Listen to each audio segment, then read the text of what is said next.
Okay, Canon, you have really messed up this time.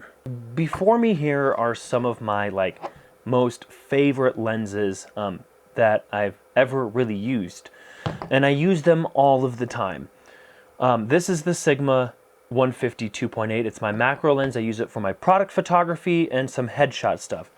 This is the Sigma 130 18 to 35 millimeter 1.8 lens. This is a legendary lens for video work, so it's on my GH5S all the time. And this is the Tamron 10 to 24. It's just a very good wide angle lens that I like putting on my GH5S. Now, what do all of these lenses have in common? Well, all of these are third-party lenses, and I bought these because they're very good quality, they're very sharp, and I also bought them because the price on these are amazing. This guy was less than 700.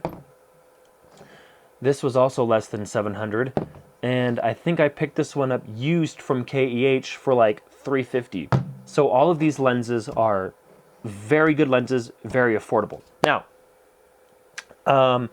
as you guys might know, I recently switched over to Canon, and it's been great. Whatever, I don't care. I was shooting Nikon for like 10 years, and actually my first camera was actually a Canon T2i, so I'm very familiar with Canon. Yes, I know that I like my Nikon equipment. Doesn't mean I can't shoot Canon. I've said this many times before. So, as you guys might know, about 4 years ago, Canon came out with their mirrorless lineup, the R series. And of course, the first one was the Canon EOS R. It was basically a mirrorless 5D Mark IV. And since then, Canon has come out with more amazing cameras like the R6, the R5. Just recently, they released the R7 and the R10. So they've got a few mirrorless cameras under their belt. And my partners that I shoot with are shooting two Canon R6s, and I really like them, and I definitely do want to buy an R6.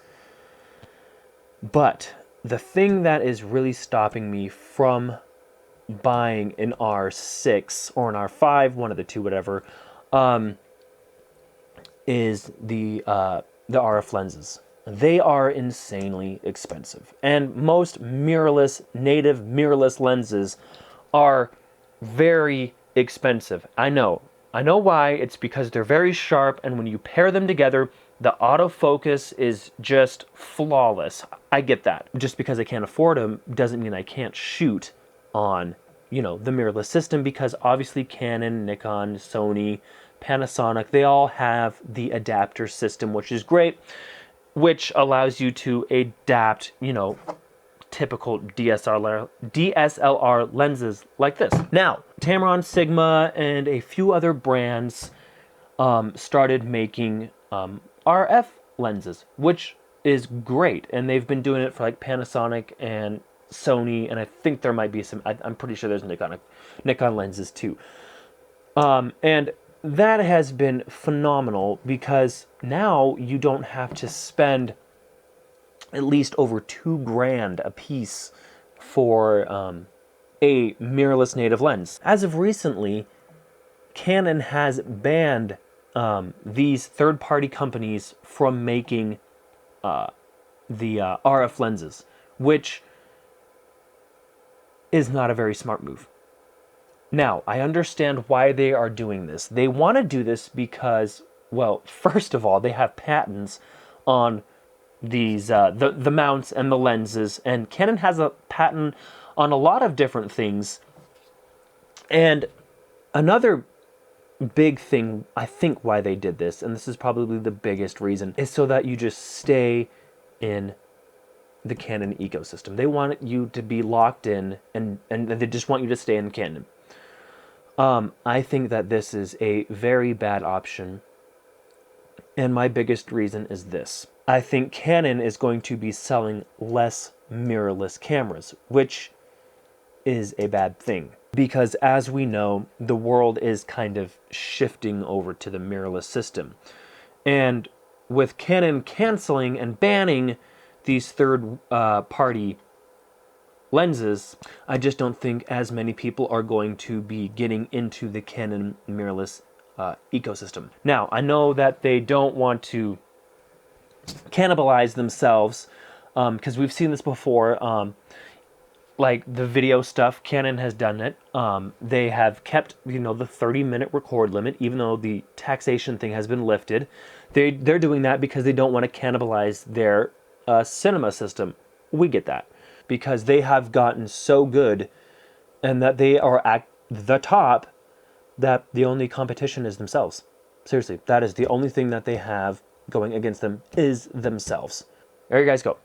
If that news has not broken your heart, I don't know what will. Now, I think a lot of people are probably going to switch to Sony or Nikon. Probably most likely Sony, though. So, again, Canon's going to be losing a lot of potential customers. Maybe even me. I might just switch over to Sony. I don't know. But again, those Sony lenses are very expensive, but Sony, thankfully, has not banned Sigma and Tamron from making Sony lenses. So there you go. That is the news. And Canon, if you're watching this, you have definitely screwed up, and I think you definitely need to take back your decision. So there you guys go. If you enjoyed this video, do give it a big thumbs up. If you'd love to subscribe. If you have any questions or comments, leave those in the comment section below. I am definitely interested in hearing what you guys have to say about this discussion and this topic. So, thank you so much, and we'll see you guys in the next video. Bye.